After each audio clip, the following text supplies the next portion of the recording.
Friends, एक गाड़ी नीचे से टच हो गई है। ये नॉइज आ रही साइलेंसर की साइड से। रेस लगा।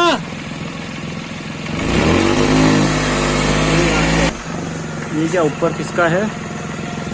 ये साइलेंसर में गैप आने की वजह से हमने डबल पैकिंग लगाई है और अब इसको हम स्टार्ट करके देखेंगे। देख सकते हैं गैप कंप्लीट हो गया है, खत्म हो गया है। स्टार्ट करो, एक्सीलेट कर, एक्सीलेट।